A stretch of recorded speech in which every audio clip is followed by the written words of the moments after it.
All right, left, right, out, just out of the gym. See, this is actually the dry spot. Everything else is wet. Usually I'm soaked, but just getting back into it because school season's here, or for kids. Um, Usually I go work out and whatnot, and then do whatever I need to do. So we're back at like doing a little more of these. Um, just things I've noticed off the top of my head. Now we've been getting. We'll talk a little economics here real quick. A couple of things I've noticed. We've been getting these numbers, CPI numbers, that seem to be a little soft. And mind you, those are expectations. The other thing, keep in mind that those are, percentage based off prior nominal numbers. So as that number, even if it decreases, the nominal number is still way up there. In anecdotal evidence from myself, I go to the grocery store, pretty much live there with a kid. You go in there, and I noticed I've kept track of prices of certain items that I have cognizantly, whatever, what is that word? I've noticed these. I've kept track of them since right as COVID hit. In my mind, I've watched this in various parts of the country that I've traveled. Granted, I'm not traveling as much as I did, but I was looking at certain things like tomato sauce. There's a certain tomato sauce that I always get. Certain flavored water drink that my daughter likes. I keep track of that. Eggs, bread, various meats and stuff. I keep track of these, and they're not like they weren't super expensive to begin with. They're more bargain type deal. Besides the tomato sauce, you got to get a good tomato sauce. But anyway, I've looked at it. So that tomato sauce can, just a couple years ago, was 48 cents. Actually, it started out 44. This is before COVID. 42 went to 44. Then right around COVID, it went to 48. And then over the last couple of years, it went from 48 into the 50s, and then it was at 60 to 64 cents. And these are various places from Arizona to Montana, North Dakota, Missouri, and in between those areas. Granted, I don't know what the coast. I'm more middle and western type of America that I've been traveling in over the last few years. Okay, so we look at that, and all of a sudden, while these CPI numbers are supposedly they're decreasing. I say supposedly, they're actually probably are decreasing, but nominally the rates are still going, or numbers are still going up. We go from 64 cents to 74 cents in like a day like that. I go there the other day, and now those cans are 74 cents, little 8-ounce cans. It's incredible if you track that over time. Same thing with bread. Same thing with those waters. Those waters, they start off at 48 cents. I know those are like similar numbers, but they're even numbers. Now it's 62 cents for that bottle of water. And that... when did that happen? That didn't pop up. That popped up a few, like, I don't know, probably 6 months ago. But this sauce can thing just happened. The bread went back up a little bit. Eggs, here's the thing with eggs. You had a couple of different factors with them. Granted, there is inflationary pressures there with, there's inflationary pressure pushing on there, but also you had supply restriction for the longest time. So you went from, I look at the big giant packs of eggs, from around before pre-COVID, 5.77, 5.80, all the way up to $25 when in the heat of this thing, back down to now it's settled at $7-8, between $7.90 something and $8.50 where I'm at, and where some of the other places I've been at, but some of that's local. So you can increase supply and drive down the price, but the pressures are up. And if you see that huge spike and it comes down, that settling price or that market clearing price now is significantly higher than it was just a few years ago. So point being is there's still pricing pressures to the upside, because there is still credit expansion in the economy, which is inflation. It's dollars created out of nowhere. You can also look at it as pulling demand from the future to the present. But you also have other things going on. There is some downward pressure if you look at the Fed balance sheet. I haven't really paid attention to it the last couple of weeks, but it was decreasing, which that is deflationary. That is by definition deflation in itself. You're contracting money supply, but right now it's being overwhelmed by credit expansion. We still have consumer credit expansion, but on that regard, we're seeing that even slow down. So usually in a bubble type economy, that spells bad news here soon. But the other issue I've been talking about is the housing market. I know I'm already 5 minutes into this thing. We're only getting to the housing market now. The housing market's interesting because I'm going to parlay that with the vehicle market. Now, supposedly in the vehicle market, you're starting to see these delinquencies starting to edge up. Some loans that are the age of delinquency. So some vehicles are severely delinquent. We're starting to see delinquencies in general tick up, but on the mortgage side of things, you're not really seeing that. You're seeing a slight decrease according to the numbers that I've seen lately. Of course, you might be able to find something else, but mortgage defaults seem to be pretty steady to decreasing. So, I mean, I have a hypothesis to that. I have a feeling that people are now allocating their income to making sure that they have a home first. The vehicle comes second. So you got home, food, and vehicle. Granted, the vehicle is how you get to work, but people are willing to go behind in that and hopefully maintain the roof over their head. And there's a perception that that house actually has some kind of value, that there's a lot of money tied into that, savings or whatnot, that hopefully you might have equity in it, maybe. So you want to keep that. You don't want to take a chance of losing that and getting wiped out. Granted, there's some court cases that nowadays that might not always be the case. There was an interesting case on that with eminent domain, but I don't know how you parlay that into foreclosure, but that's a whole nother issue. But I have a feeling that the psychology of the average person that's in this predicament, they're prioritizing their shelter over the vehicle right now, their mode of travel, or to and from work. Maybe they can get somebody else, or maybe they have two vehicles. I don't know. But I have a feeling that's what's going on. And the reason I do is also because there's some interesting reports by some of the banks that come out talking about the savings rates and the availability of excess income from people that have money saved. It's pretty much most of the country doesn't have anything saved up. They can't even afford a $400 emergency, and that's just absolutely incredible. So to me, I think this is prioritization. The next thing is, we've seen the cracks in the housing market. I've talked before. You've seen that occurring in these various metropolitan areas. But those cracks will start permeating throughout the interior and some of these faster growing regions of America. And that's going to be driven by one, having the really strapped consumer, or just American in general. Two, if you start seeing cracks in the job market, which you are, and then we can get into how that number, the last couple jobs reports have been completely, they've been bad news, even though the market spins them as good news. And reason being is because there's more and more people that are no longer relying on one job, they've got two jobs. So you're losing these full-time jobs and you're getting people that have to take on one, two, I mean, who knows, three. I've heard of guys with 4 jobs just trying to make it, right? And you also couple that, I know I've talked about this too when it comes to just societal changes, when you have the amount of single parent homes, there is a correlation to single parent homes and poverty. And when you increase that, I mean, it's hard. Just think about it logically. It's easier with 2 incomes, or maybe 1.5 incomes. If you have 2 people in the household and one guy has, or one person, whether that be the woman or the man, hopefully the man, for the sake of the marriage, is providing the majority of the income, then maybe the wife has a side gig or something, and you have 1.5 incomes or 2 incomes. Maybe she works 2. But you could see how just probability wise of being in poverty is a lot less if you have 2 incomes, or 2 people in the household earning something. However, that's not the case, or that's not the trend in America. But I don't know where I was going after that.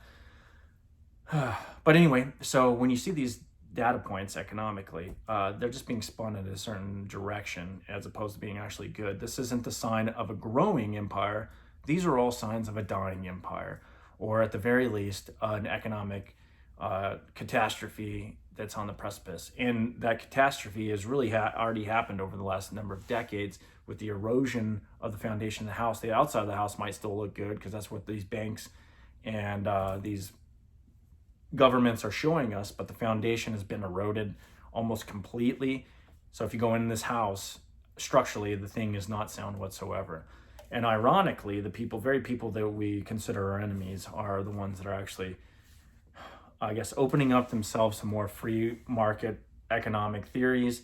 They're starting to back away from our fiat currency and develop their own. I've talked about this in the past, whether it be from the petrodollar demise and a new BRICS type contract, whether it be with the yuan, or it looks like a gold-backed currency in order to trade oil and other commodities. And if that happens, if the BRICS actually come out with a gold-backed currency system, and Iran has its own SWIFT stuff that they're allowing these other countries to utilize too. But let's just say you get in a gold system where there's little checks and balances. Yeah, they can't excessively spend on military expenditures, but they're already infinitesimally small compared to ours. Our military spending dwarfs all these countries combined.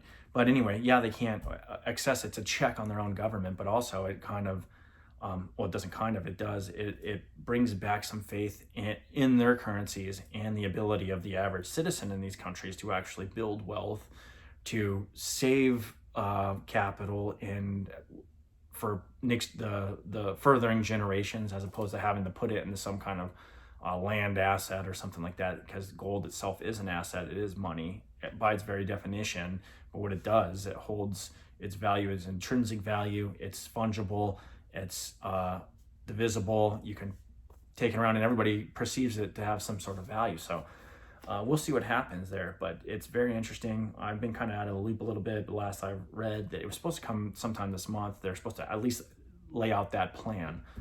And other thing, okay, let's talk about this F-16s. Oh, I should do this in a different podcast. I might do this later because most people don't go through 11 minutes of this, but this is very interesting because the F-16s, I call it a scandal, giving Ukrainians F-16 this late in the ball game, which I said, I know I made kind of a bad call saying that war wouldn't last more than a few months. I think tactically that war was over when I said that's the only thing I could justify my prior position.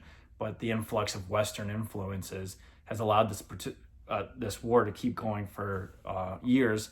And now we're talking about F-16s. Here's the thing about the F-16s. Any aircraft, any manned aircraft to begin with. One, there's a lot going on in the back end when you give somebody, whether F-18s, F-16s, whatever the case may be. You just don't give that people aircraft and throw pilots in there. There's a lot of, on the back end of training. One, training the pilots. Two, training the maintenance crews. Three, training the ground crews, which a lot of times the maintenance crews are the ground crews. Besides, there's three different definitions of maintenance in the military when it comes to this. You have your kind of depot level, which is back end manufacturer, whatnot. You have your eye level, which is like component level stuff. You're actually, troubleshooting little computer chips behind the scenes. And you have your O level, which is your main boxes inside the jet. So you're troubleshooting down to these boxes. And sometimes those O level guys are your ground crews, or in our military it is for sure. But so you have all that on the back end you have to deal with. Maybe not the depot level, because we have our own, whatever Raytheon, Northrop, and all those guys, Rockwell Collins and all those guys, those are, I guess, would be the depot level type characters. But when you get to the I level and the O level maintenance and the ground side, you have to train those crews. Now they're already hurting for manpower, and I would argue that the Ukrainians don't have the training to begin with, whatever the capabilities you think that they may have. So not only you have to train all these dudes, right? But then you have to get them in the field. So you have to take them back somewhere. They can't be in the war zone training on this stuff. So you have to take them, so that be in the States, in Pensacola, or wherever we're training our crews now, and train their enlisted ground crews and maintenance level dudes. And that, because I was on that side of thing, that takes 9 months probably. I would say you maybe crash course and doing this 6 months. Now let's take the pilot side of things. These pilots, maybe they know how to do MiGs, so maybe you could take out some of the training if there's pilots left over there. So you got to take them back and you got to train them on the F-16, because you're talking about a Soviet era type aircraft versus, say an Allied or a Western NATO type aircraft, and those components and how those things operate, which there'd be quite a difference in there. And so to be qualified to do that, that's probably 6 months of training, even if you crash coursed it really hard and condensed it. So if they're giving them F-16s now, so we must have been either training them over this last year or so, or we are just the dumbest people known to man and just throwing weapons over there just for the sake of throwing weapons. The point being is that when you give a sophisticated equipment to a force that's not used to using it, there's a whole lot on the back end and a whole lot of prior planning and preparation before these things get implemented. And that leads me to believe, I would hope, if there is some sort of brain power that's operating up there in the White House level and in the higher chain of the Joint Chiefs and the Pentagon, that they've been doing this. If they're going to give them F-16s, I don't want them to have F-16s. I wish we'd work for peace, because what even our numbers now is like 500,000 people on the Ukrainian side dead. You're pretty much throwing an entire generation of Ukrainians under the bus here, where they need to. Let's work for peace. Let's keep those. We've been finagling around. Let's turn the card. Let's get a peace agreement over there. Let's rebuild Ukraine, and then if you want to fight Russia later, build the military you need to do so. Right now, we're destroying our own military while enriching the contractors. So I don't quite understand this. One, we're sending hundreds of billions of dollars over there. We're running out of our own munitions. Supposedly, we got all these threats. Two, we have our own natural disasters, which we're just slinging out whatever, $700 a person, where we could be using those billions of dollars for various other things. Just imagine, I'm a free market person, but imagine if you cut some of this DoD waste and some of these things, what you could do with that money. Really, granted, when you put that money in the market, there's other pressures or whatever, but you could theoretically pay for people's health insurance or rebuild some infrastructure, or in my case, if you're going to do anything with that, you incentivize certain businesses, whether it help out maybe new insurance type companies, maybe have some business incubators, or in this case, we can use that to help rebuild the people that are going through this devastation in Hawaii and various other places that it looks like you might bankrupt some insurance companies over. And there's all kinds of things you can do. Maybe not spend it at all, maybe pay down some of the debt. But wherever the case may be, it shouldn't be going over there. We should be working for peace and not stoking the fires of war. You put F-16s over there, you're escalating, and we talk about this a lot in the military. And it's been so long since I've been in the military now, or talked in military terminology, that it's hard for me to remember. But it's like the escalation of force. Like you set a bar right here, and then somebody else goes above that, and then you end up escalating to the point. So the F-16 is an escalation of force. Let's just put it in simplest terms. That's another step to furtherance of this conflict, and another step towards us getting directly involved, which is incredible. We're on almost 20 minutes. I'm going to leave it here. I had some other things to talk about, but we'll do that somewhere else. I might talk about this Ukraine thing, because it's important, the F-16 controversy. I call it controversy when we start giving them sophisticated equipment, putting it on the battlefield. And the other thing is, we've given them already a lot of sophisticated equipment that's been captured by the Russians. And to me, all you're doing is either you're giving them hands-on training, essentially, and you're showing them capabilities, real-world capabilities. So they're learning in real-world situations while we're over here simulating stuff. Anyway, talk to you later. Peace.